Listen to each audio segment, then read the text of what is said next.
Hey guys, tonight we saddle up on the wind-swept steppes of Central Asia, where hoofbeats drum softly across the earth, and the chill of dawn wraps around your shoulders like a threadbare cloak.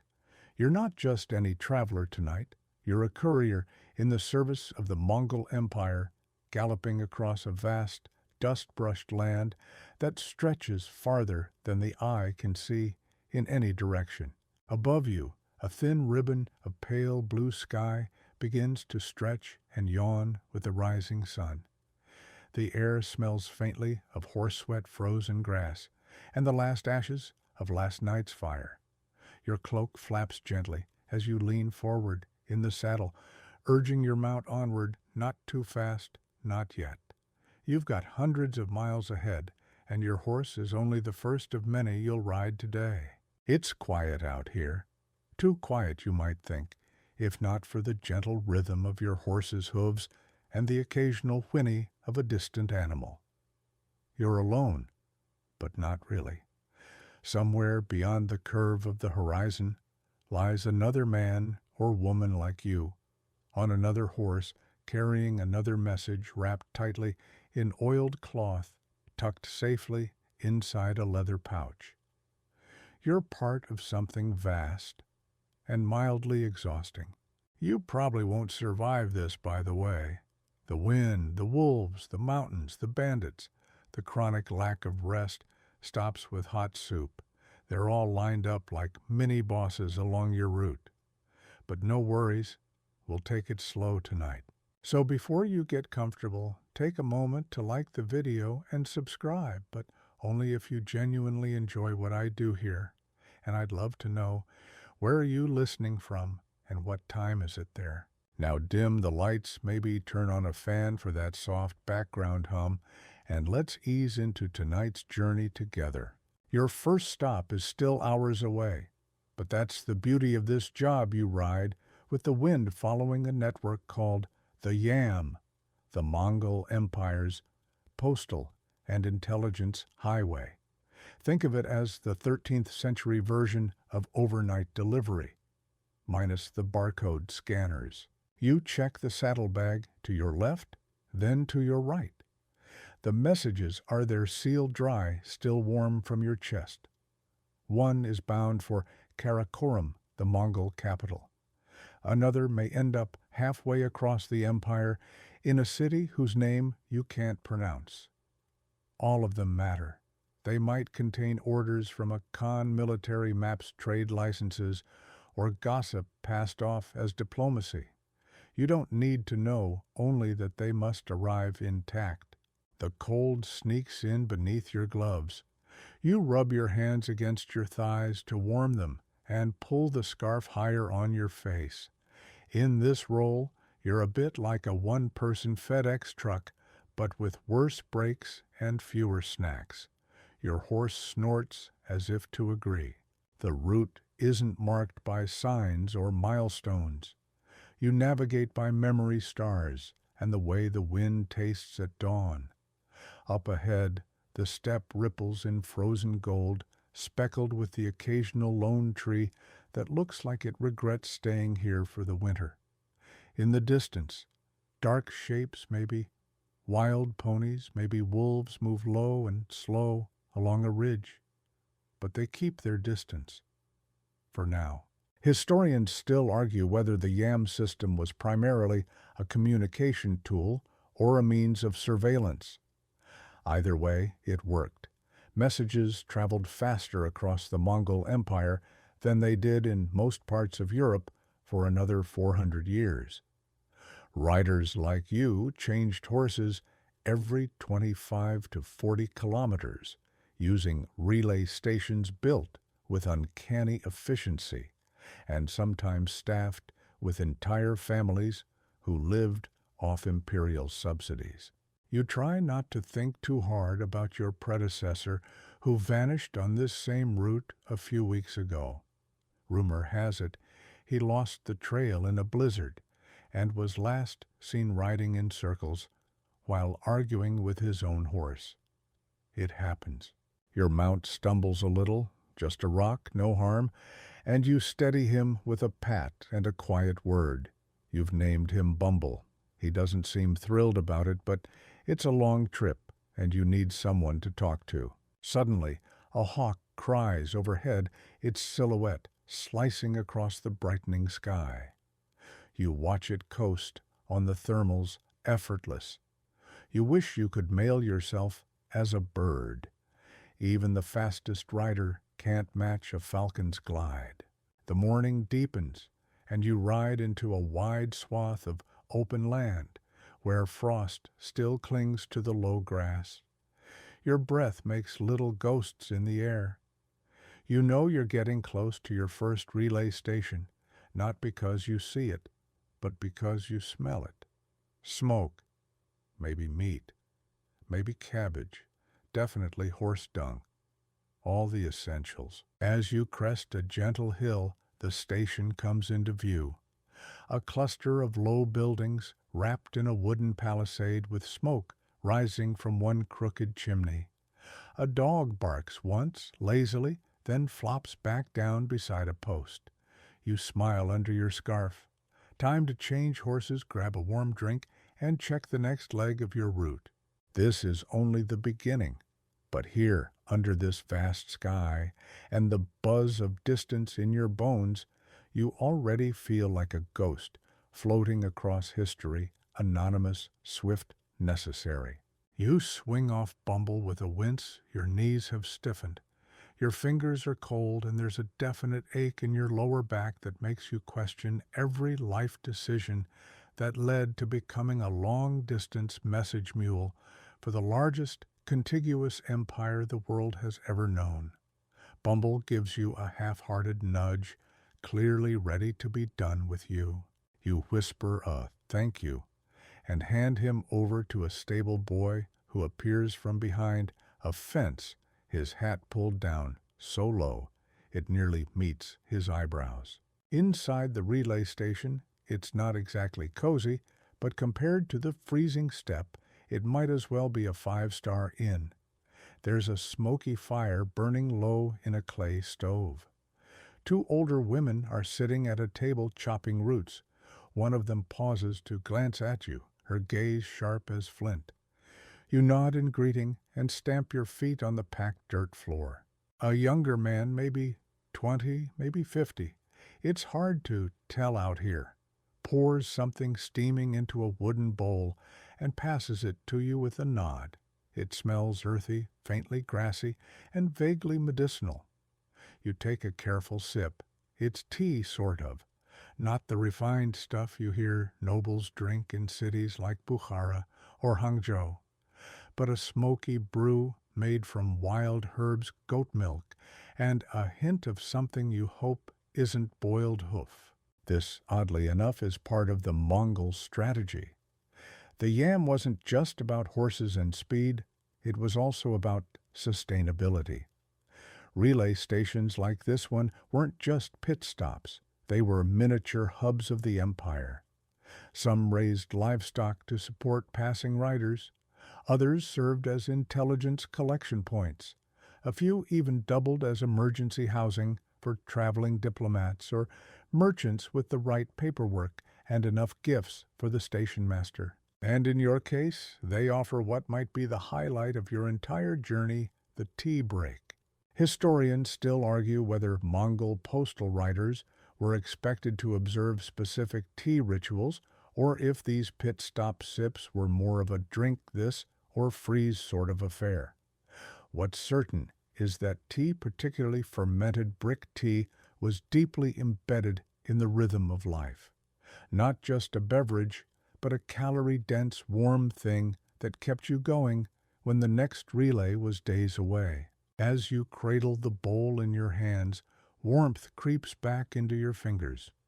You feel your breath slow, your shoulders drop. The quiet of the room wraps around you like a wool blanket. Somewhere in the corner a cat watches you, eyes half-lidded in judgment. It knows you're not from here. Everyone does. Your break is short. You wipe the bowl clean, tuck the remaining leather pouches deeper into your tunic, and step outside again. The boy has already brought your next mount, a leaner, faster-looking horse with an expression that says, "Please don't fall off." You sigh. You're not even halfway to the next major hub, and the wind's already picking up. As you mount, the old woman from inside steps out and tosses something small to you. You catch it a dried cheese curd. For luck, maybe, or calories. Either way, you nod your thanks, pop it in your mouth, and nearly break a molar. It's not food, it's structural support. You set off again now, moving east. The road, if you can call it that, is more suggestion than path.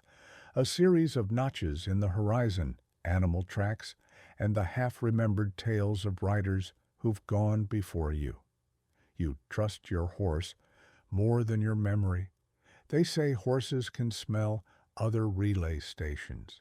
Whether that's true or just something people say when they're sleep-deprived is still up for debate. As you ride, the landscape shifts subtly. The flat plains begin to ripple with low hills. Sparse shrubs dot the earth like scattered punctuation marks. You pass a flock of sheep, their wool thick with ice crystals. The shepherd barely glances at you. He's bundled in furs and focused entirely on a piece of string he's knotting, possibly for luck, or maybe to pass the time. You wonder if he gets mail. You reach the first minor way station by late afternoon, a simple yurt with 2 flags fluttering on a pole. Blue for the sky, white for the Khan. You don't stop here.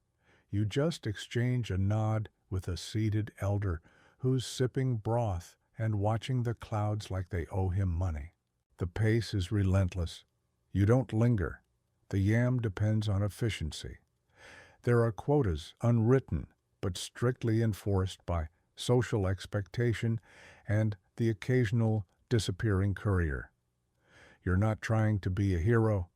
You're just trying to not be that guy whose bones show up 3 months later inside a wolf's den with a half-finished dispatch letter still stuffed in his boot.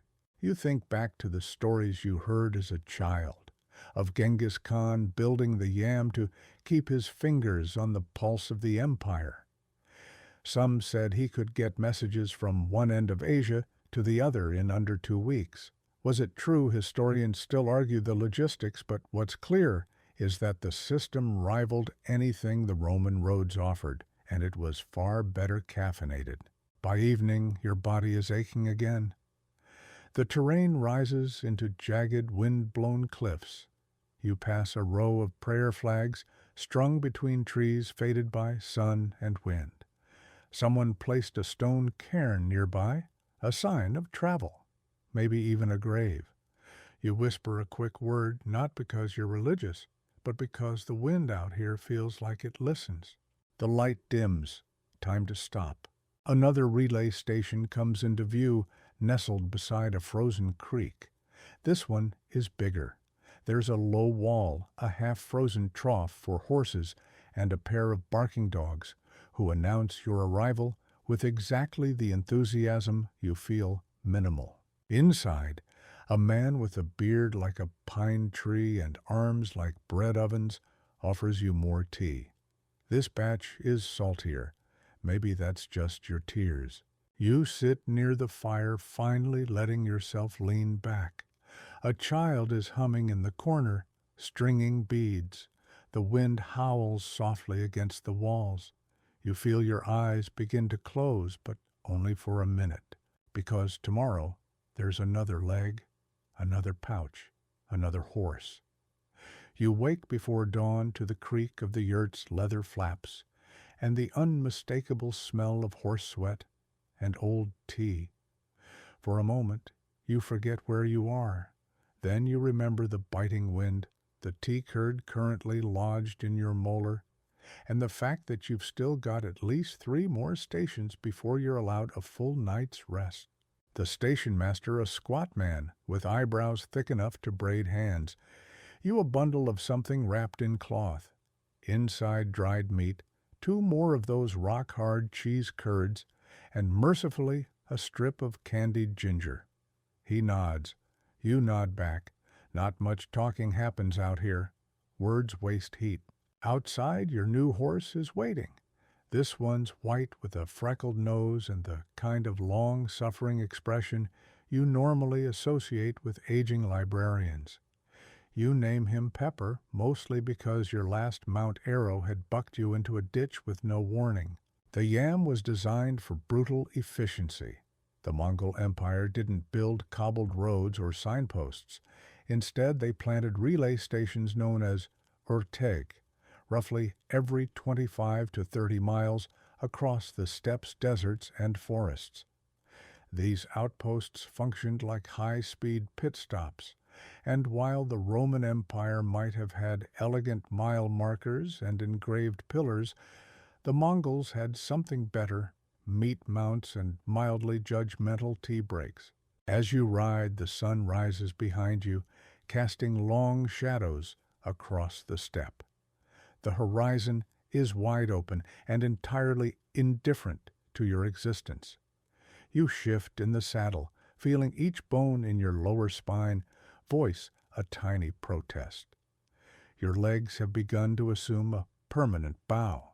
The air smells of snow and something faintly metallic.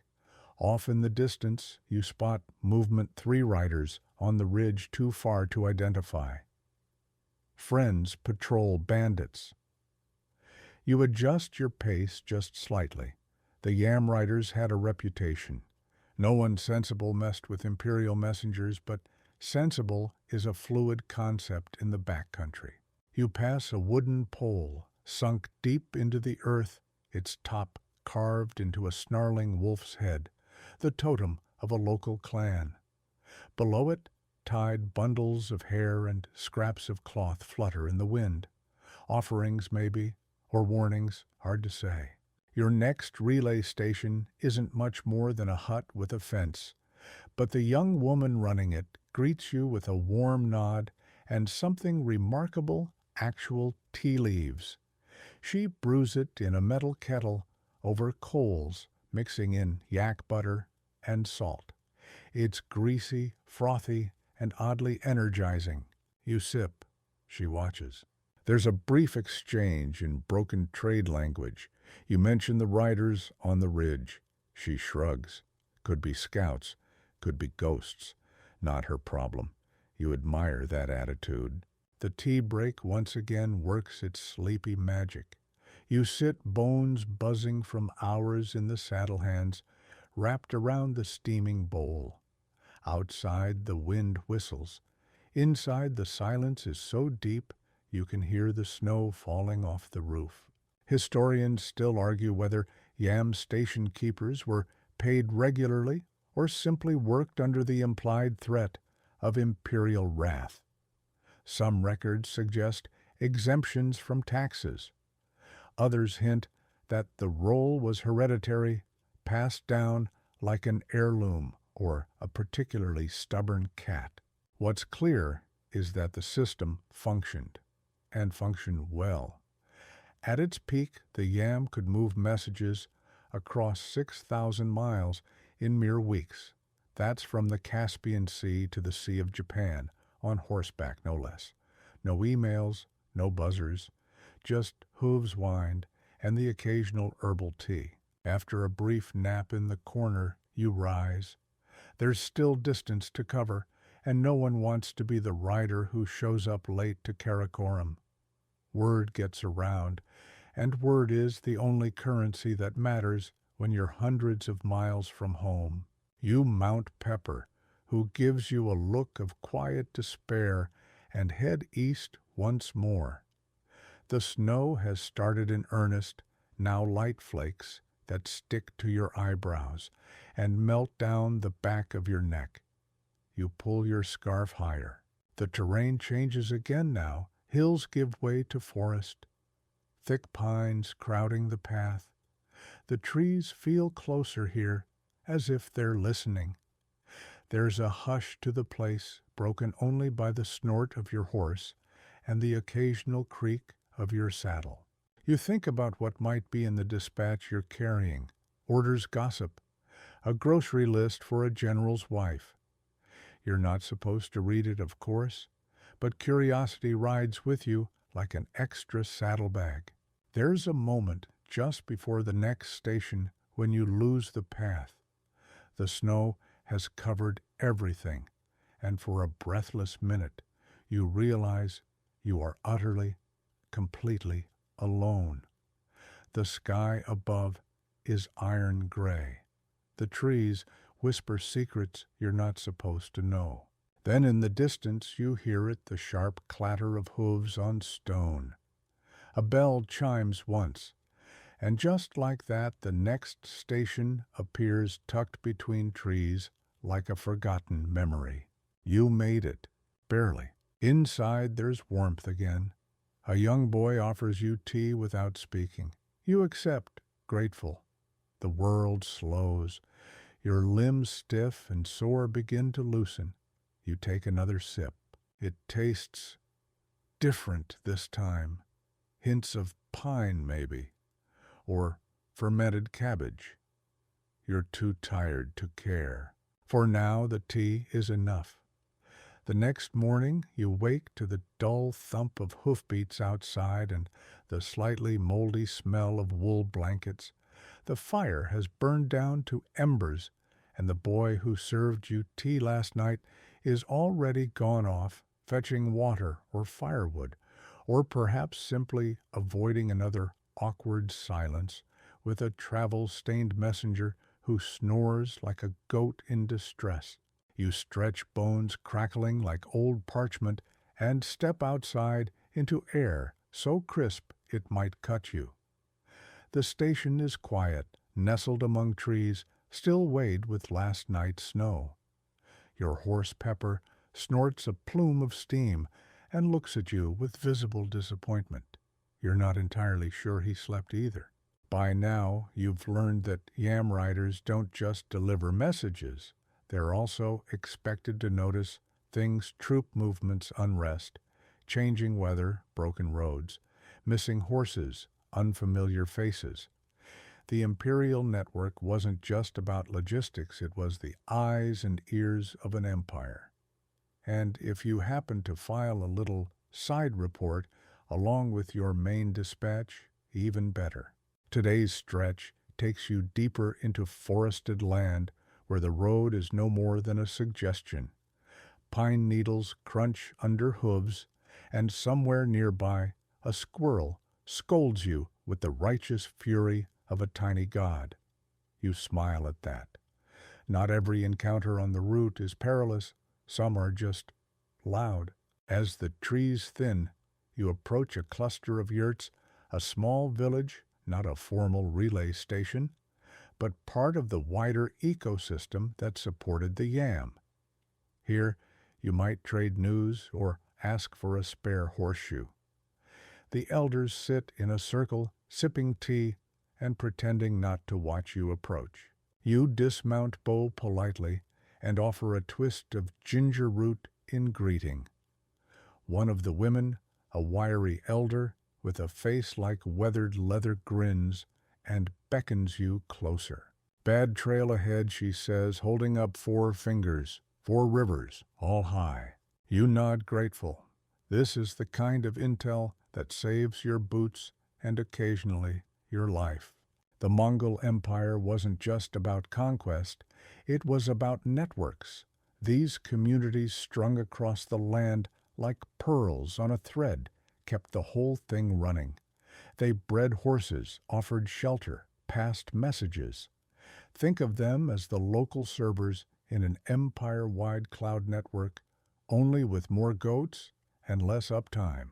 Over the next few hours, you ford one river successfully, nearly freeze your left foot in the second, and flat out bribe a fisherman with dried plums to get across the third.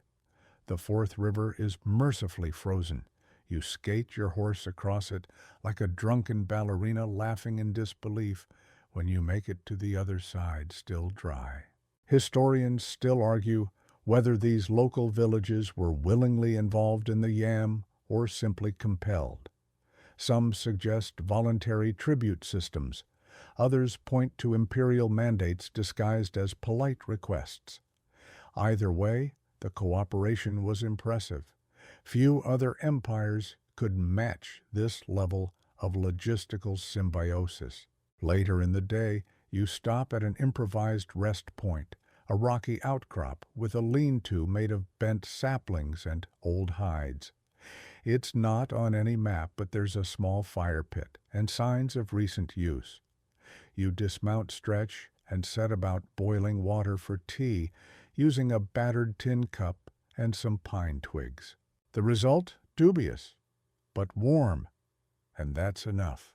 You chew a strip of jerky wondering what's happening in Karakoram right now. The imperial court buzzes with intrigue, no doubt.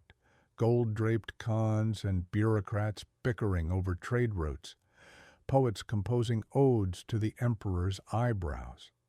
You, on the other hand, are drinking tree tea while your horse chews on a mossy log. Still, there's a certain peace to it. No one is shouting. No one is scheming. Just you, the trees, and a squirrel who seems personally offended by your existence. You resume your journey at dusk. This part of the Yam doesn't see many travelers, too remote, too wild, but the trail is surprisingly clear. That's another curious detail. The routes are better maintained than you'd expect. Evidence perhaps of a recent pass by a maintenance crew or patrol. One theory among scholars is that Mongol administrators used a rotating labor system to keep the route functional. Local villagers were drafted for seasonal maintenance. Another theory, ghosts. You prefer the latter. Less paperwork. As night falls, a strange light appears ahead, not fire too steady, not moonlight too low. It turns out to be bioluminescent fungus growing on an old tree stump, casting a ghostly green glow over the path. You stare at it for a long moment, half convinced it's blinking at you. Then you ride on. Your next station is little more than a cave hollowed into the base of a cliff. The entrance is disguised with reeds and brush. Inside, an old man with eyebrows like hedgehogs tends a fire. He nods, hands you a bowl of something hot and brown, and says, "Only sit." You do. The tea here is different again. Earthier, smoky. It tastes like burnt leaves and wet stone, but in a good way. You sip, you chew, you breathe. The man doesn't ask your name or your mission or why you smell like wet squirrel. He simply refills your cup when it's empty and adds another log to the fire. Outside, wolves howl. Inside, you fall asleep with your boots still on and the faint taste of moss in your mouth. The morning brings a crispness to the air that makes your breath visible. You awaken to the sound of a soft wind tugging at the cave's entrance, where the reeds sway gently. The old man is already awake, sitting cross-legged by the fire, his face illuminated by the flickering light. He doesn't speak, but simply gestures toward a bundle of dried herbs beside him. You understand this is his way of offering assistance or perhaps a quiet challenge. Can you keep going? You gather your things and saddle Pepper, grateful for the warmth of the fire, as you prepare for another long day ahead. There's no map, no clear direction from here, but you've learned to trust the signals, the patterns of the land, the way the shadows fall, the distant hoots of owls that guide you deeper into the wilderness.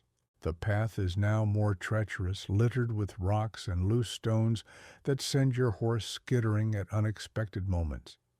You feel a strange sense of calm. There's no rush here, no push, just the constant rhythm of hooves on earth, the occasional rustling of leaves, and the low hum of the wind in the pines. It's almost meditative. You cross another river, this one more of a stream than a forceful flow, and you can't help but pause staring at the water as it gently moves over rocks. It's quiet here. This is where the Yam Trail begins to feel like something older, forgotten by time. This part of the route, you suspect, doesn't see many official messengers. It's as though the Mongol Empire itself is receding into the past, leaving only a few very determined riders to keep its spirit alive. As you progress, the forest thins and the land opens up into a broad, sweeping plain. In the distance, the low hills of the Kalka steppe rise slowly, the endless horizon stretching out before you. It's breathtaking in its simplicity, the kind of beauty that's hard to capture in words, the kind that, despite being vast and open, somehow feels comforting like a familiar blanket. The air shifts here dry and crisp with the scent of grass and earth. You know it's time to keep moving. The station ahead is still a few hours away, and the sun is beginning its slow descent, casting long golden shadows that stretch across the plains like old memories. In the late afternoon, you approach a small cluster of yurts set up at the edge of a riverbank. The people here live simple lives, the men tending to the horses and herding livestock, while the women grind grains and prepare food. They look up as you approach, pausing their work, but the exchange is as silent as it is expected. You're a messenger. You don't need to explain yourself, and they won't ask. Instead, they offer you food and shelter, as if it were their duty, but also perhaps a reminder of the cycle they rely on the empire, and in turn, the empire relies on them. You accept the food with gratitude. A simple meal of dried meat, hard bread, and tea brewed from wild herbs. As you eat, you notice that the children with their wide, curious eyes are watching you closely. They have learned to trust the Yam riders, to recognize them as part of the network of the Mongol Empire. But there's still something about your presence that intrigues them. Perhaps it's the foreignness of your existence. To them, this strange man who rides from distant places carrying messages wrapped in the weight of the emperor's words. The elders, on the other hand, barely glance at you as they go about their tasks. They understand the role of the Yam riders all too well. They've seen it many times before. There's a quiet respect in the air, a shared understanding that runs deep beyond words. The fire crackles as night falls, and you retreat to your bedroll, still feeling the lingering warmth of the day. The stars begin to emerge one by one until the sky is a vast canvas of twinkling lights. You lie back and gaze up your thoughts, wandering to the path ahead, to the next station, and to the mysterious world of bureaucracy and politics that lies in the heart of the empire. You can almost hear the faint murmur of Karakorum in the distance, the imperial capital, buzzing with the never-ending hum of statecraft. Historians still argue about the role of these small, seemingly insignificant relay stations in the grand scheme of Mongol dominance. Some see them as the backbone of the empire, while others claim they were nothing more than peripheral outposts. Either way, you know the truth. Without these places, without the people who maintained the Yam, the empire would have crumbled under its own weight. As you drift off to sleep, the sound of the wind and the distant calls of night creatures fill your ears. The fire's glow fades into a soft memory, and your dreams are filled with images of the vast steppe and the endless roads that stretch out before you. Tomorrow the journey continues, but for tonight you're safe here beneath the endless stars. You wake to the soft glow of dawn creeping over the horizon, painting the sky in hues of pink and gold.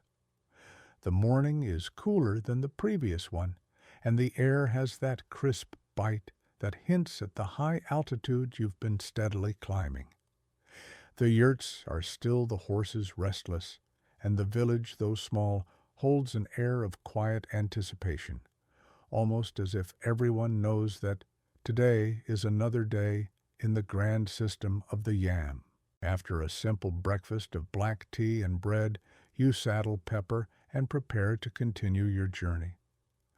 The villagers are already at work, men leading their horses to the grazing grounds, women stirring large pots of food over open fires, children gathering wildflowers along the riverbank. There's an effortless rhythm to this place, a sense of timelessness that comes from living with the land, relying on its cycles, and being content with what it provides. As you ride out, you wave goodbye, knowing that in a few days you'll be just another passing memory, to them a fleeting glimpse of a rider on a mission, moving with the relentless pace of the Mongol Empire. The path ahead takes you up into the mountains, the jagged peaks looming ever higher as you approach your next station. The air grows thinner and the landscape becomes more rugged. As you wind your way through the steep inclines, you catch sight of an eagle soaring high above its wings, outstretched against the blue sky. For a moment, it feels as though the entire world has slowed down, as if the rhythm of the journey has become attuned to the beat of your heart. But the mountains, as beautiful as they are not without their dangers.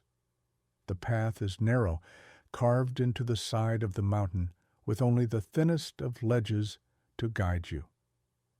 Every now and then, the ground beneath your horse's hooves shifts, sending a sharp tremor through your body. There's no rail to hold onto, no protective barrier. It's just you, the horse, and the vast empty space on either side.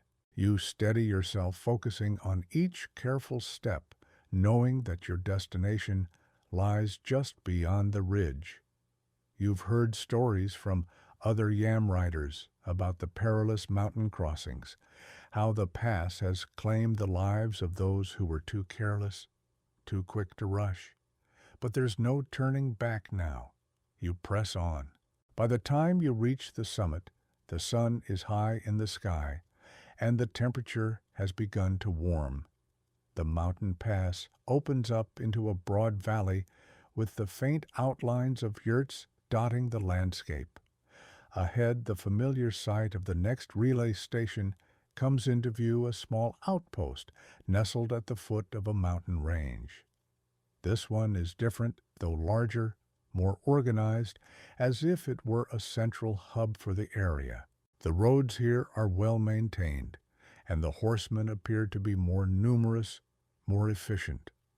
You can feel the difference immediately. As you approach the station, you notice that the horses are more spirited here, the men more confident in their work. There's a certain energy in the air, an excitement that you haven't felt at the other stations. This is a key part of the route, perhaps one of the most important, and you can sense that the pace is about to pick up. Here, the focus is on speed. The messengers here are well-trained, accustomed to the long, grueling days of travel, and the relay of messages is treated with the utmost importance. You can almost feel the weight of the letters in your bag, knowing that they carry more than just words. They carry the power of the empire itself. You dismount and enter the station, greeted by the familiar routine.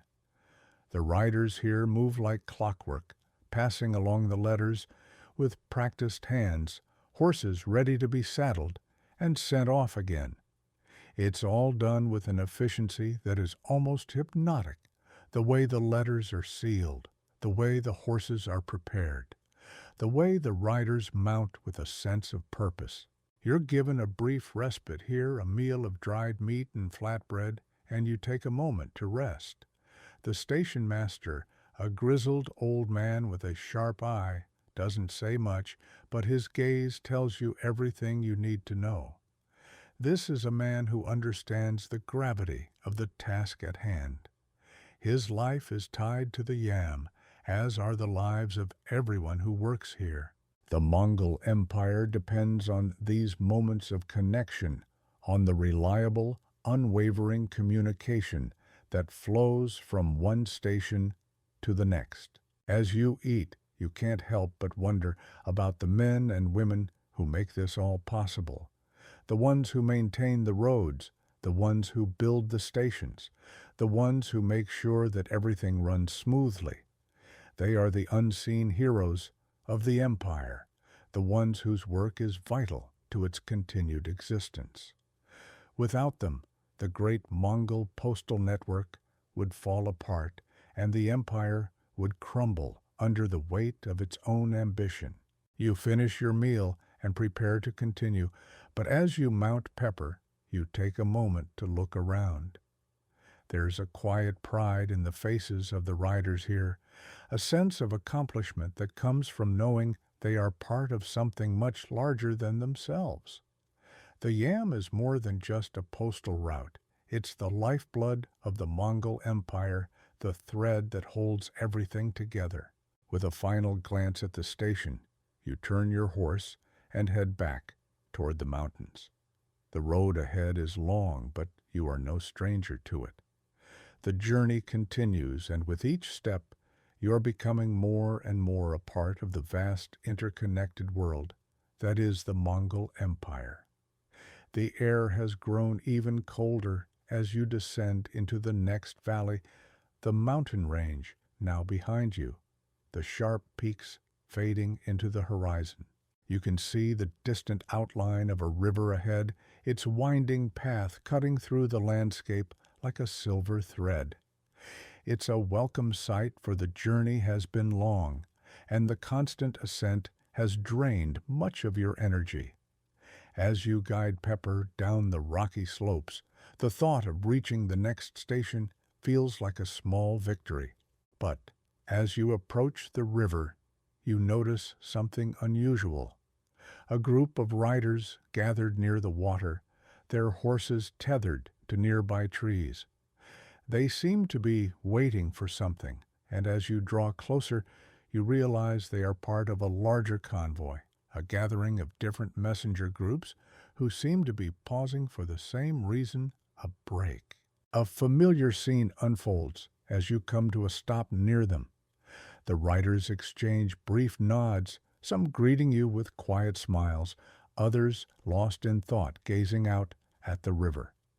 There's an unspoken understanding here among the travelers, a sense of camaraderie built from long shared journeys. No words are necessary. They all understand the strain, the exhaustion, and the determination that ties them together. You dismount and approach the group, your body aching from the constant motion. A man with a thick beard and deep-set eyes looks at you, and with a gruff voice invites you to join them. The ritual is simple: a small fire, a pot of tea, and an exchange of stories. There is something about this moment, the shared warmth, the soft murmurs of conversation, that makes the world feel a little slower, a little softer, despite the tasks at hand. The tea is a dark brew, strong and bitter, the kind you only get in the remote corners of the empire. As you sip it, the warmth spreads through you, chasing away the chill from your bones. It's a small luxury, a brief respite in the middle of the journey. You take a deep breath, savoring the moment before the next leg of the journey takes its toll. While you sip your tea, the riders talk about their travels, where they've been, where they're headed, and the strange sights they've seen along the way. The conversations are peppered with light-hearted jokes, as if to momentarily distract from the endless stretch of road ahead. You learn that this group is part of a more established relay station system, a network that spans far beyond the reach of the Mongol Empire itself. Their routes link with others, crossing paths with the Persian postal system, the trade routes to India, and even the Silk Roads. It's here in this quiet moment by the river that you realize the extent of the empire's reach. You've always known that the Mongols controlled vast stretches of land, but hearing the stories of riders who've crossed so many borders, so many different cultures, gives you a new perspective on the enormity of their power. There are even rumors of secretive missions to far-flung corners of the empire, whisperings of spies and covert messages that ride along the same roads you travel. It's all part of the greater picture, the web of communication that stretches across continents, binding the empire together in ways most people can't even fathom. As the conversation winds down and the teapot empties, the riders begin to stir, preparing to mount their horses and continue on. The break has been brief, but it's enough to recharge the spirits for the road ahead. You stand and stretch your body, creaking in protest, and mount Pepper once more. The sound of hooves on gravel fills the air as the convoy slowly begins to move again, the pace deliberate, the journey continuing without pause. You ride alongside them for a time, the rhythmic clopping of the horses' hooves calming your mind as the landscape shifts around you. The river has disappeared behind you now, and the terrain is once again dominated by rolling hills and sparse vegetation. The horizon seems endless, a vast expanse of earth and sky that stretches on forever. There's something almost hypnotic about the repetition of the journey, the constant movement, the endless relay of letters and messages. You begin to lose track of time, the days blending together as you ride from one station to the next, always pushing forward, always chasing the next horizon. It's a life of motion, of purpose, with little time for anything else. Yet, in this simplicity, there's a strange comfort. It's as though the world itself has slowed down to the pace of the journey, and everything else fades into the background. The landscape begins to change again, and ahead, you see the faint outlines of another station. The buildings are smaller here, more humble, nestled between a cluster of trees. This place feels different. It's quieter, more isolated. The riders here move with an almost reverential calm, as if they are acutely aware of the distance they've traveled and the significance of their role in the Empire's vast communications network.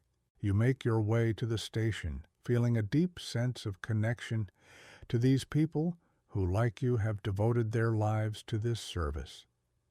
As you dismount and approach the station master, you exchange a brief nod of acknowledgement. There is no need for words. Everyone here knows why you've come, and there's no time for pleasantries. The work is the same here as it is everywhere else, fast, efficient, purposeful. The letters are passed along, horses are readied, and the journey continues. As the day wears on, you realize that the true weight of your task is not the physical strain of the journey, but the responsibility of being part of something much larger than yourself. You're just one small link in the chain, but without you, the chain would break. The Empire depends on the steady flow of communication on the riders who move without question, without pause. The yam is the lifeblood of the Empire, and you are part of it.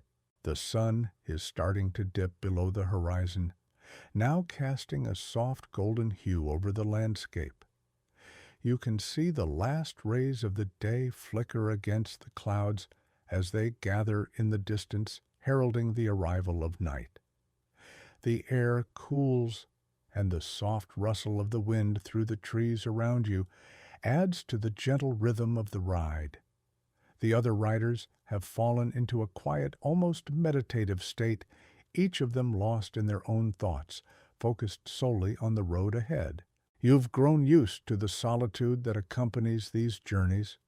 It's not the silence of loneliness, but the quiet hum of a world that continues to spin regardless of your presence in it.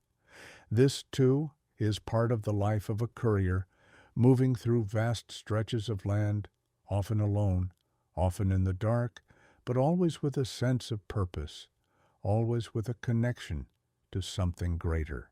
As you ride through the fading light, the sound of hooves on gravel seems to echo louder, more pronounced, as if the world is closing in around you, urging you to stay in motion. You can't help but think about the places you've been, the stations you've passed, the people you've met, the strange lands that have slipped by unnoticed as you focused on the road. There's a sense of profound beauty in this endless journey. And yet there's also a weight, a responsibility that presses on your shoulders. The call of the next station is just ahead, barely visible against the darkening sky. The station itself is simple, a modest structure with low wooden walls and a small thatched roof. The light inside is warm, spilling out through the cracks in the door. There are no grand decorations here, no ostentatious symbols of the Mongol Empire, just a quiet, humble place of rest for those who need it. As you approach, the familiar faces of the other riders greet you. There is no need for words, only brief nods of recognition. The station master is a woman here, and you're struck by the calm demeanor with which she carries herself despite the roughness of the job. Her hands are steady as she takes the mail bags from your horse, a soft smile on her lips as she inspects the contents. There's no hurry here, no rush to push onward. Everyone understands that rest is necessary, even if only for a brief moment. You dismount, feeling the weight of the journey in your bones. Your muscles ache, but there's a deep satisfaction in knowing that you've completed another leg of your mission. The station master motions to a small fire that has been kindled in the corner of the yard, inviting you to join the others. It's a small gesture, but in this quiet place, it feels like the only thing that matters right now. The warmth from the fire is a welcome relief as you sit down and pull your cloak tighter around your shoulders. The crackle of the flames fills the silence, and the heat seeps into your skin, easing the tension from your body. There's a cup of tea waiting for you, and you take it gratefully, savoring the warmth as it spreads through you. As you sit by the fire, the other riders talk softly, exchanging stories from their travels. There's an easy camaraderie here, one that's built on shared experiences and the understanding that they are all part of something far greater than themselves. The Mongol Empire, vast as it may be, is only held together by the steady flow of communication by the riders who travel the empire's roads day after day, carrying messages across mountains, deserts, and plains. As you sip your tea, a thought crosses your mind.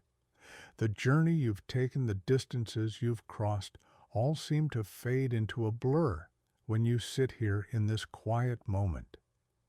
It's easy to forget how monumental this task truly is, the responsibility of carrying the Mongol Empire's messages, the intricate network of riders that stretches across an entire continent, the sheer scale of the operation.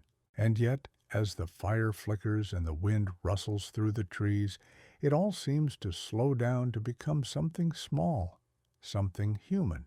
You wonder how many riders have sat at fires like this one, sharing stories, sipping tea, finding brief respite before they set off once more. You imagine the long stretch of the Yam, the riders moving in a steady flow one after the other, a constant line of motion across the empire. The scale of the empire is vast, but in moments like this, it feels like it could be much smaller, much simpler. You, the rider, the road, the message, it's all part of something greater. And yet, it's all bound up in these small, quiet moments of rest. As you finish your tea, the station master stands signaling the end of the brief respite. It's time to move on again. There's no rest for the weary, and the next station awaits. You gather your things, mount your horse, and once again the rhythmic motion of hooves on gravel fills the air.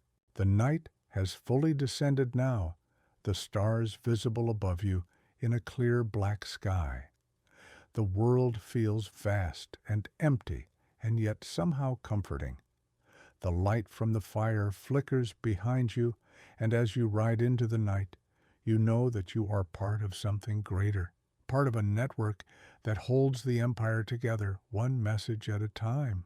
The road ahead is cloaked in darkness, and the only sound that accompanies you now is the rhythmic clip-clop of your horse's hooves on the earth. The station you just left fades behind you, but the warmth of the fire and the taste of the tea linger like a soft aftertaste, a memory that calms you for the journey to come. As you ride through the night, your thoughts wander.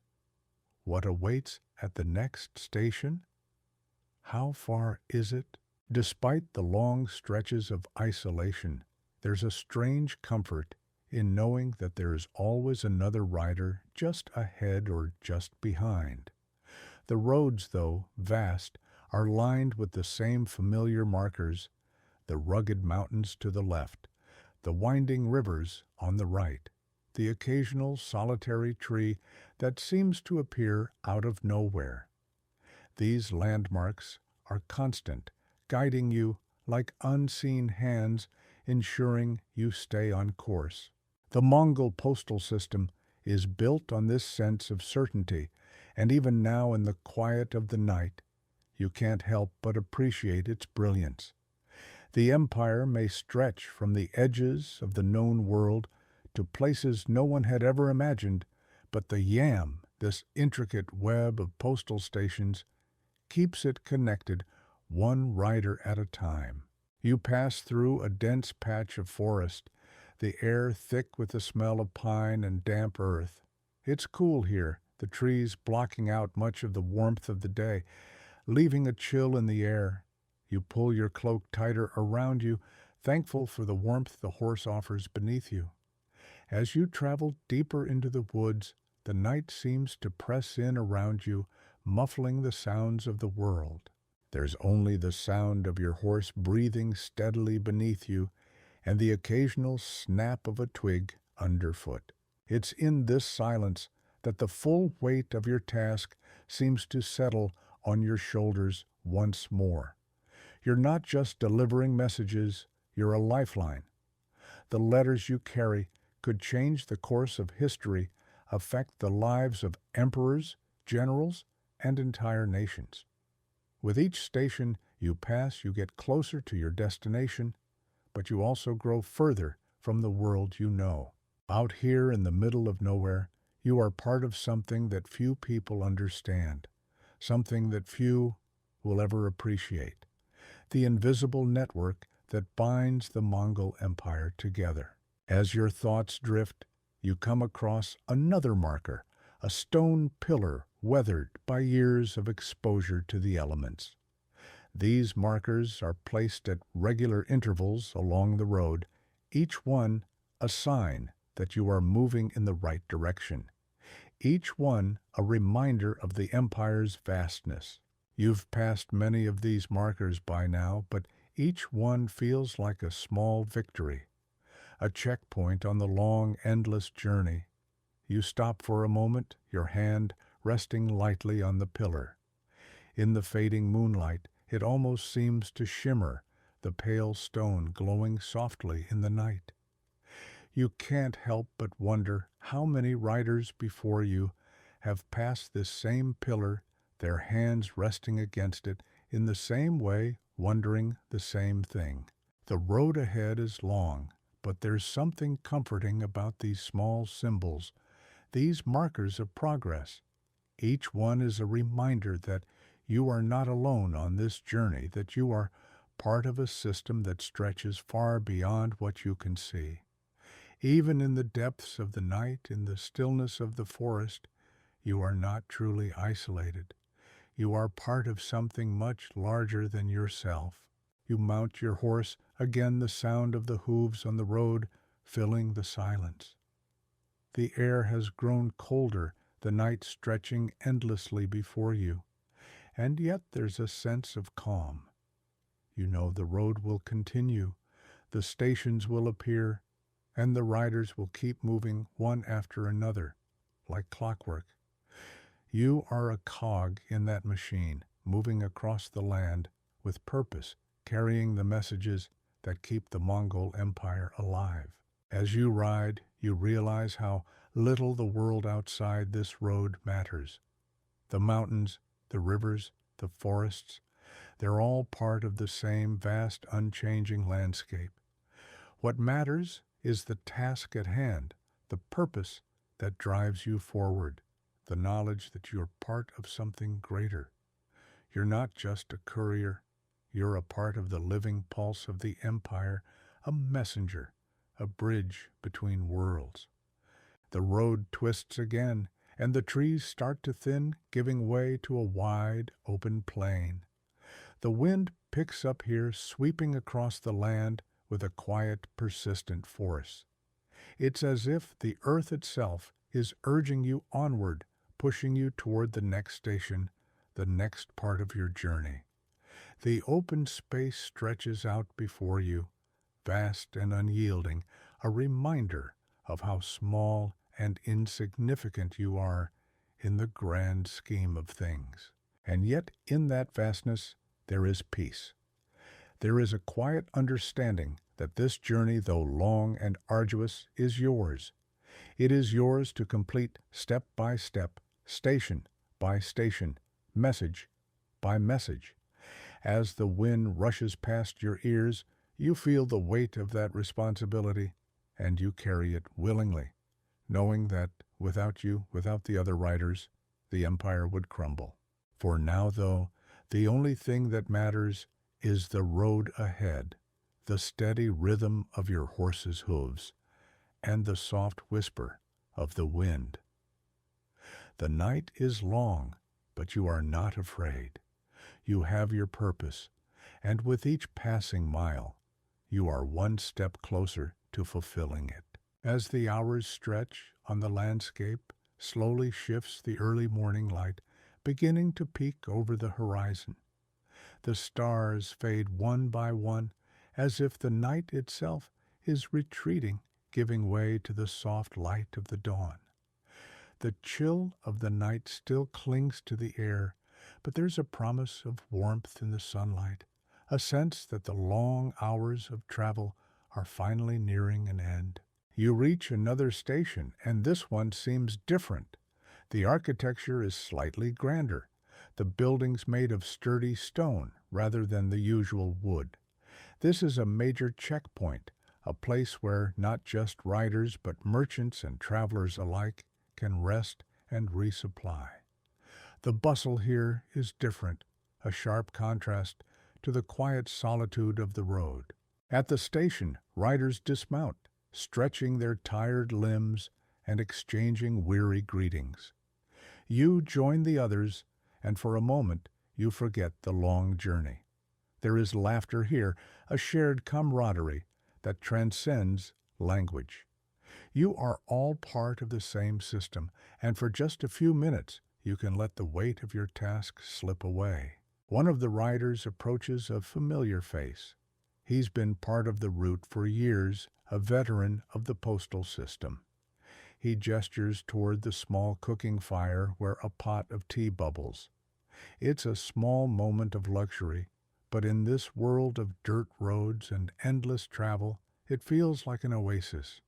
You sit beside him, your back against a nearby post and take the tea, letting the warmth seep into your bones. The tea is a simple blend, but it's perfect, warming you from the inside out. There's something about the ritual of it, the shared moment between riders, that feels sacred. As you sip, you can feel the tension in your shoulders begin to ease.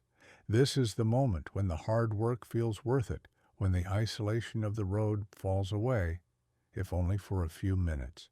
The veteran tells you stories as veterans always do. He speaks of the route's history, the early days when riders would travel for days with nothing but the knowledge that the next station was waiting for them somewhere in the distance.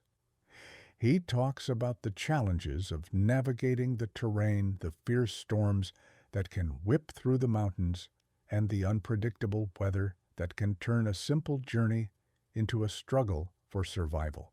But there's a certain lightness in his voice, too. The hardships are always balanced by the sense of adventure, the knowledge that every day brings a new experience, a new story. He speaks of the riders who have come and gone, of the changes in the empire, and of the people who rely on the messages they carry. His words paint a picture of a world that is both harsh and beautiful, a world where every rider is a small but vital part of something much larger than themselves. As the sun rises higher, the temperature begins to climb, and the day stretches out before you. It's time to continue the journey, but there's something about this brief respite that lingers with you, a reminder of the quiet moments of peace that punctuate the endless road. You mount your horse once more, the weight of the saddle, a familiar comfort beneath you. The veteran waves you off his grin, wide and knowing. You both know that the journey will continue, and that the road will remain the same, stretching endlessly before you.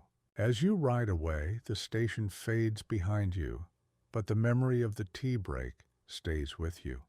It's a fleeting moment of human connection, a reminder that even in the vastness of the empire, even in the loneliness of the road, there are moments of kindness, moments that make the journey worth it. The landscape ahead is still barren, the road winding through flat plains, but there's a sense of calm now, a sense of peace that comes with knowing that the world is still turning, that there are still people out there who understand the importance of what you do. You settle into the rhythm of the ride once more, the steady clip-clop of your horse's hooves on the road providing a comforting backdrop to your thoughts. The journey is far from over, but with each passing mile you are one step closer to completing your task.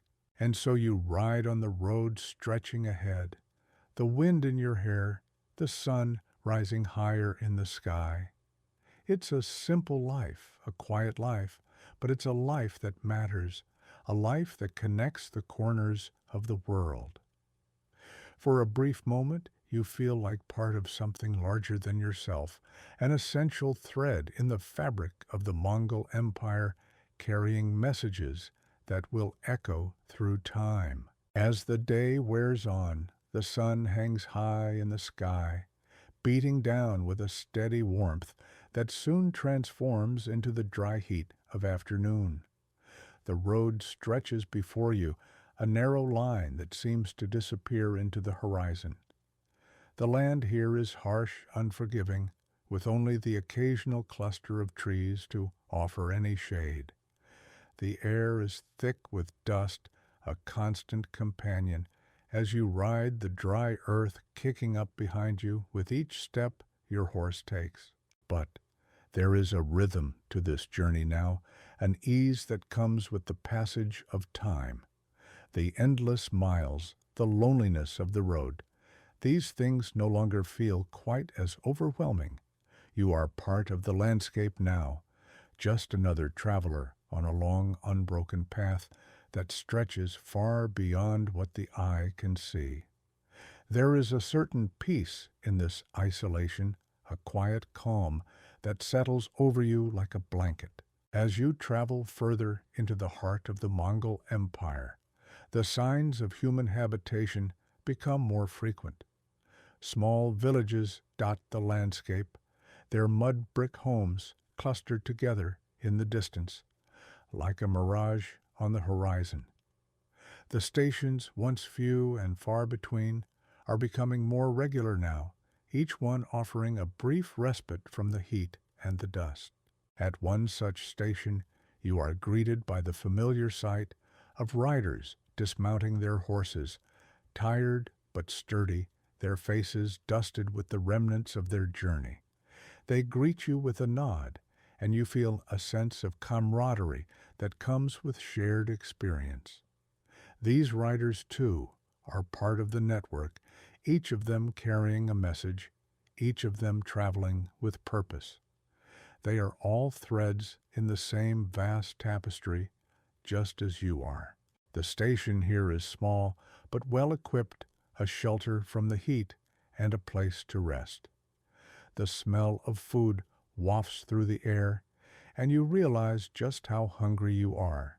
You are offered a simple meal, bread, cheese, and dried meat, and you take it gratefully, sitting down at the small table near the fire. As you eat, you listen to the other riders talk about their experiences. One of them tells a story about a journey through the mountains, where they encountered a massive snowstorm that nearly forced them to turn back. But as always, the determination of the riders wins out.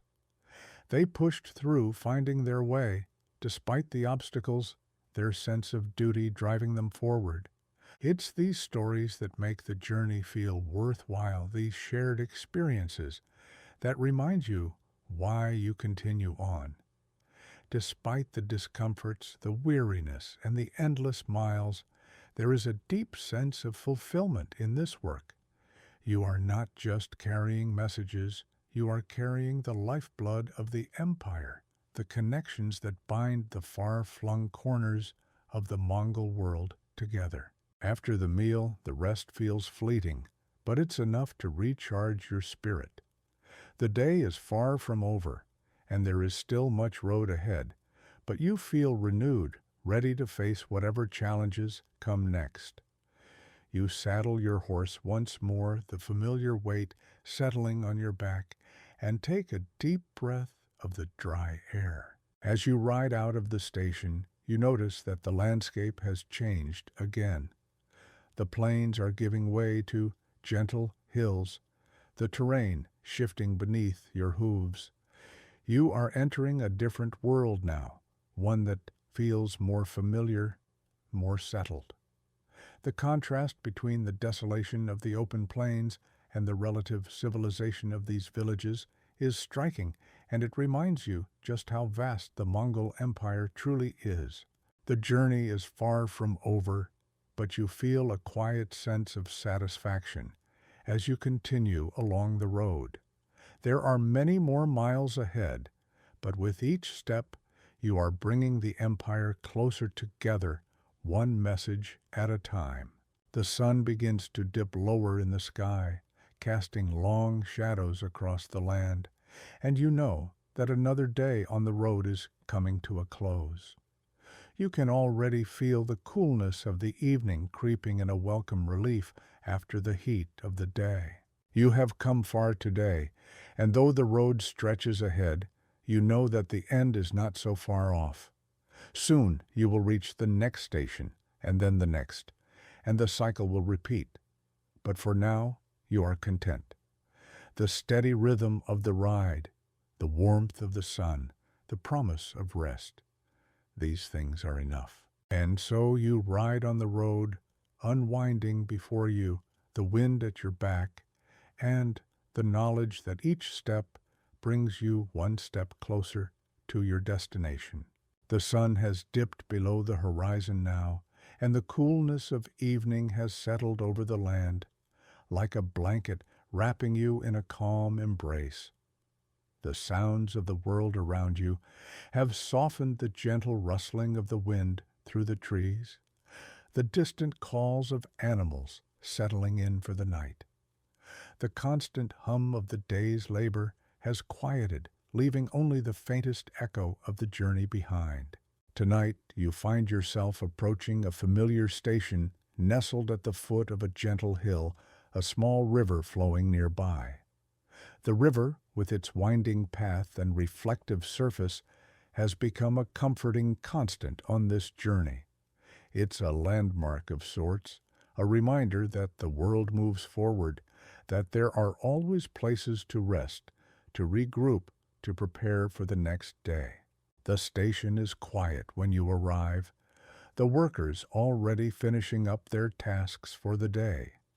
The evening light casts long shadows across the station, creating a warm, peaceful atmosphere. It's a relief to arrive here, to know that the next few hours will be spent in relative stillness.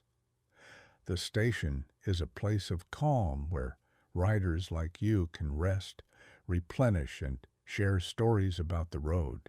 As you dismount and lead your horse to the tethering post, you notice the soft glow of lanterns flickering in the distance.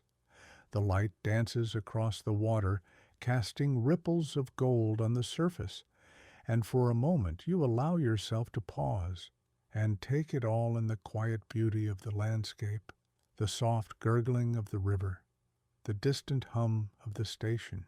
After you've attended to your horse, you make your way to the small communal area where other riders are gathered. The warmth of the fire welcomes you, and you take a seat on one of the benches nearby.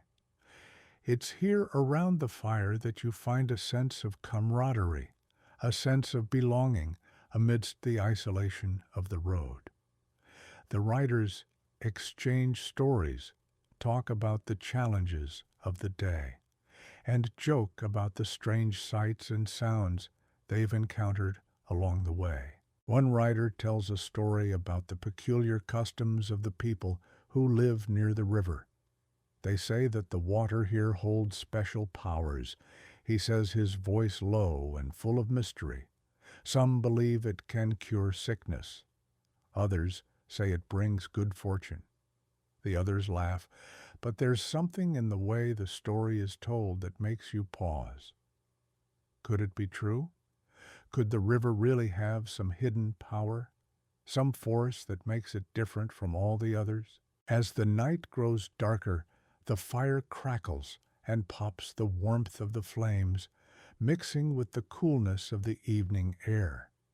The sounds of the river grow quieter, replaced by the soft murmurs of the riders, lost in their own thoughts. You feel yourself growing drowsy, the rhythm of the day settling into your bones, urging you towards sleep. But before you close your eyes, you think about the journey ahead. The great Mongol postal route stretches on an endless expanse of land and sky. There will be more stations, more riders, more stories. But for now, the world is quiet and you are at peace. The promise of tomorrow's journey is there, but it feels distant, as if the road has paused for a moment, allowing you to rest. As the night deepens, you find a place to lay down near the fire, your blanket soft against the ground. The stars above are brilliant, a scattered array of points that seem to shine just for you. The wind stirs gently, and the faintest whispers of the river song reach your ears. It's a perfect moment of stillness, a brief respite before the road calls you again. Tomorrow you will rise and continue on, but for tonight you can rest easy. The road will be there when you wake. The lanterns will still glow, the river will still flow, and the journey will continue. But for now, in this quiet moment, you are exactly where you need to be. The crackling of the fire fades as your eyes grow heavier, the warmth of the embers sinking into your bones. It's almost as if the entire world has slowed down, the time stretching out just a bit longer for you to enjoy this peaceful reprieve. The night sky above, filled with a blanket of stars, feels almost impossibly vast, as if the whole universe is quietly watching over you. It's the kind of stillness that invites deep thought reflection, or even the kind of daydreaming that lulls you further into a state of relaxation. Your mind drifts for a while as the rhythm of the fire and the whispering river set a gentle tempo to your thoughts. You think about the journey so far, the places you've passed, the faces you've met, and the wonders you've seen. In the stillness, a thought crosses your mind. As you drift along the great Mongol postal route, you're part of something far larger than yourself. The route is a monumental feat of organization and infrastructure, a testament to the Mongol Empire's far-reaching power. But it wasn't just about speed and efficiency. There were moments like this one where it wasn't just about the letters and messages being carried, but about the spaces in between, those quiet moments of shared humanity that make the journey meaningful. Historians still argue whether the postal riders ever truly realized the scope of their task. After all, this was the world's longest continuous relay system, stretching from the heart of Mongolia all the way to Europe. Its design was so precise that it allowed messages to travel faster than ever before, yet, for all its mechanical perfection, the route still had room for stories, camaraderie, and those little stops that meant more than any delivery. Perhaps it's the sense of interconnectedness that draws you in how the Mongol postal system brought people together, not just through messages but through shared experiences and connections made along the way. The riders would often stop in small, unassuming stations like this one, where a kind word or a shared cup of tea could bridge the gap between cultures, making the long journey seem just a little bit shorter. There's something calming about knowing that these small moments were just as much a part of history as the grand victories and conquests. The Mongols were masters of logistics, yes, but they were also keenly aware of the importance of rest. It wasn't all about efficiency and speed. Every station was a place of respite, a brief moment of tranquility before the next leg of the journey. The postal system allowed its riders to rest their tired bodies and minds, just as you are doing now. These moments of respite, though quiet, were necessary for the continuation of the great network. As you lie back on your blanket, the fire beginning to wane, you realize that there's a kind of poetry to it all. It's not about the distance covered or the speed at which it was done. It's about the care taken along the way, the knowledge that the journey itself, every rest stop, every shared meal, every quiet moment, was just as significant as the destination. You feel your breath slow as your body relaxes further. The soft breeze carries the faintest scent of the earth, a reminder that everything in the world, no matter how vast or small, is interconnected. The river continues its quiet song, and the stars above seem to blink in time with the rhythm of your breathing. The riders around you, too, have grown quiet. They're preparing for the night, ensuring their horses are rested, their gear in place, and their minds at ease.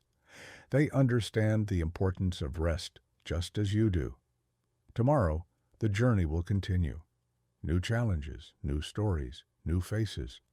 But for tonight, the world feels small and simple, wrapped in the calm embrace of the evening. Your thoughts wander once more, this time to the future. The Mongol postal route, after all, wasn't just a relic of the past. In many ways, its legacy lives on in the modern world.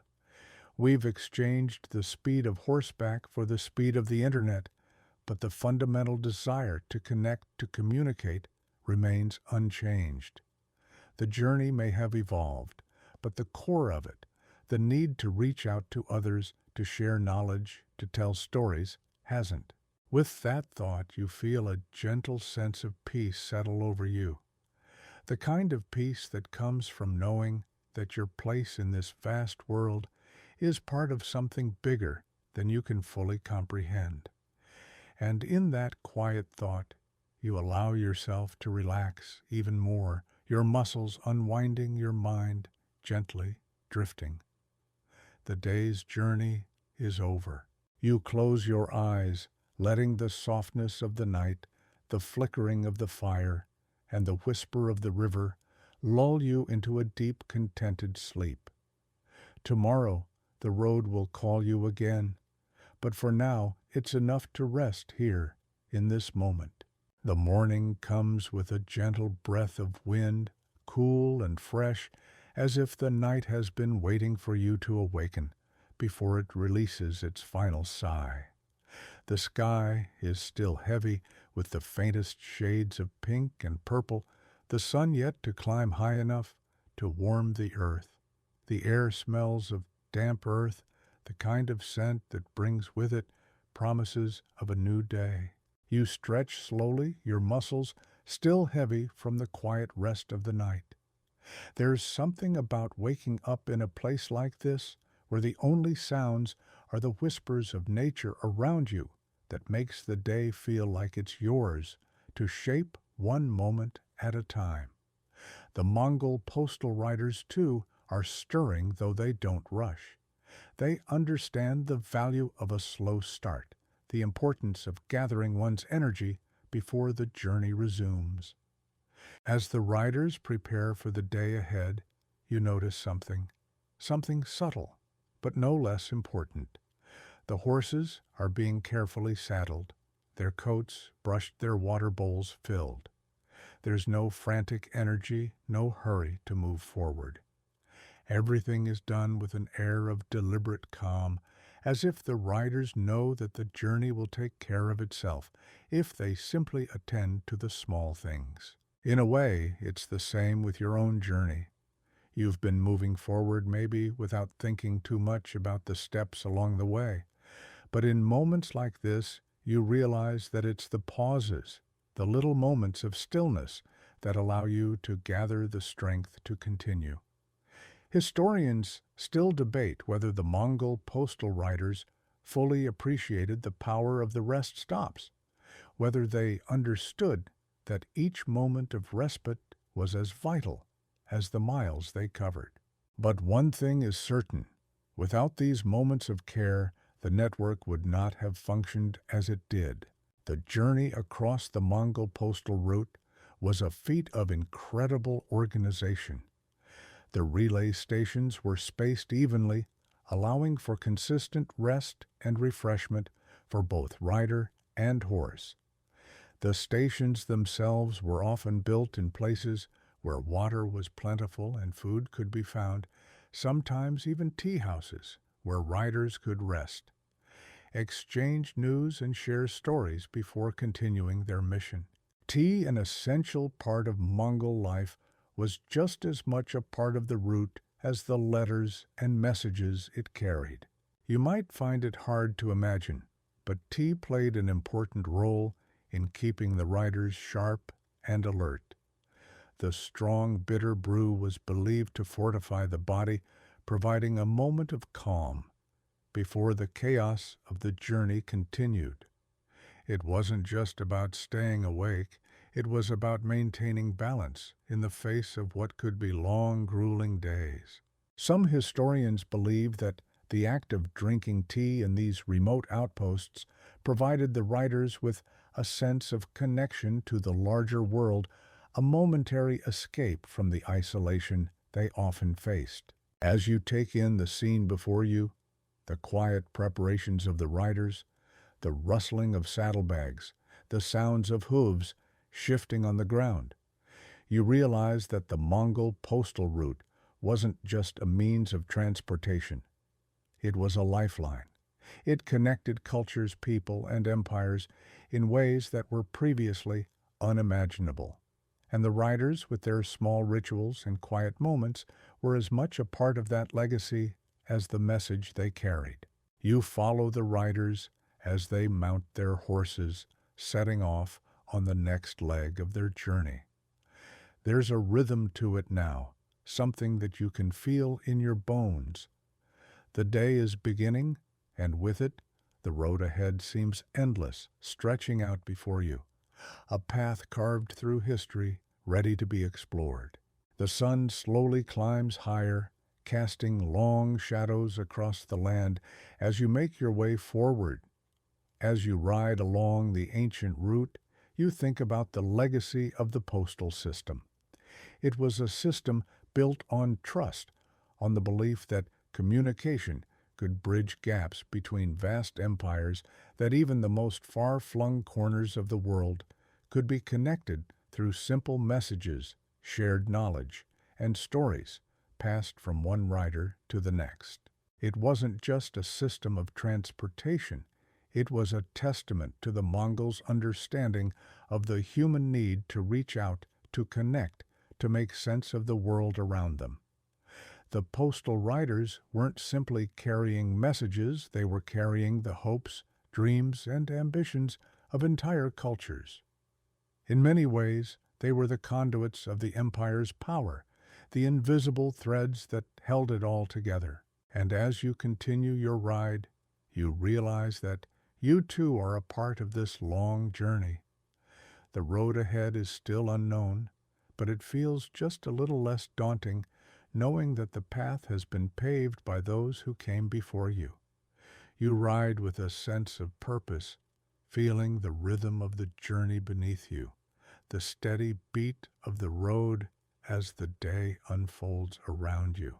The riders are already far ahead, but you're not in a rush. You know that the pace doesn't matter. What matters is that you're part of something much larger than yourself, part of a history that stretches across time, a history that has been written in the footsteps of those who dared to travel the long roads before you. You continue on knowing that each step is a small piece of a much larger puzzle. And with each step, you feel a little more connected to the journey that has brought you here, to the ancient route that once linked the Mongol Empire to the farthest reaches of the world. As the sun climbs higher in the sky, the day feels full of possibility. The wind has shifted now, a light breeze swirling gently around you, rustling through the leaves of trees that line the roadside. As you continue along this ancient route, the weight of history settles over you once more. It's as if the air itself carries whispers from centuries past, as if every step you take echoes the ones made by the riders before you, those who traversed the Mongol postal route with their messages of empire and intrigue. It's almost as if the road itself is alive, a living, breathing entity that knows its purpose, knows what it has seen in its long life. From the moment it was first carved through the harsh terrain, designed with care and precision, to the many years it carried the weight of empires and cultures, the route has endured. Yet, despite the power it symbolizes, there is a certain quietness to it, now a stillness that feels almost sacred. Historians argue about the true scope of the postal system's impact on the Mongol Empire. Some believe that it was the key to their success. How else could an empire so vast, stretching from the steppes of Mongolia to the heart of Europe, maintain control without swift communication? But others point out that the postal system itself was a double-edged sword. It could send news of an empire's strength, or in some cases, its fall. The system connected people but also revealed weaknesses. If an empire was only as strong as its ability to send messages, it was vulnerable to any cracks in the system. But you, as you travel the route today, can't help but feel a quiet sense of awe. the vastness of the Mongol Empire. The number of lives touched by this network of roads and stations is staggering. It's hard to imagine how something so far-reaching could have been born from the minds of a few leaders with a vision. It wasn't just about sending letters, it was about the promise that no matter how far apart you were from your loved ones or allies, there was always a way to communicate. A small village lies ahead, perched on the edge of a wide flowing river, the banks lush with green vegetation, a far cry from the rugged terrain that has surrounded you up until now. The riverside settlement serves as one of the many relay stations along the route, a brief stop where riders can rest, drink, and refresh their horses before pushing onward. As you approach, you notice a familiar sight: tea. Once again, it's the tea that seems to define these stops. The aroma wafts through the air as you approach, bringing with it the promise of comfort and respite. The Mongol postal riders were known to pause here for a hot cup of tea, and you can't help but smile at the thought of how a simple beverage could be so central to their journey. In a world where many things might be fleeting, tea was something they could rely on. It's incredible to think that such a small, everyday ritual could have so much significance. It wasn't just the physical boost that the drink provided, it was the moment of stillness, a brief moment of humanity in a job that required such grit. Tea wasn't the only comfort the Mongol riders received at these stations. In some cases, the stop included simple breadfruit and dried meats food that would keep them energized but wouldn't slow them down. For many, the stop wasn't just about sustenance, it was about that small shared human connection. A rider might exchange a few words with a fellow traveler or share a brief story from the road. These stops were often the only moments of camaraderie they would experience until they reached their next destination. As you sit beside the fire, sipping the hot tea, you think back on the journey so far. There's something calming about the routine, something reassuring in the way the route has been designed to accommodate the rider's needs. The Mongol postal system wasn't just about efficiency. It was about ensuring that each rider, each horse, had what they needed to complete their journey.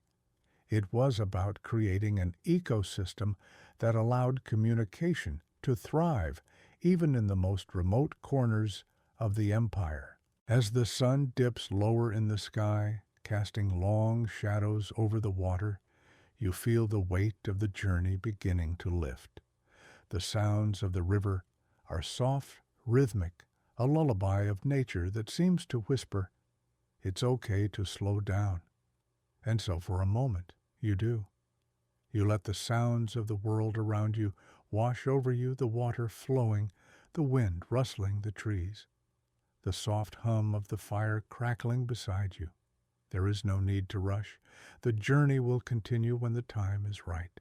In this moment, the past and the present seem to blend together.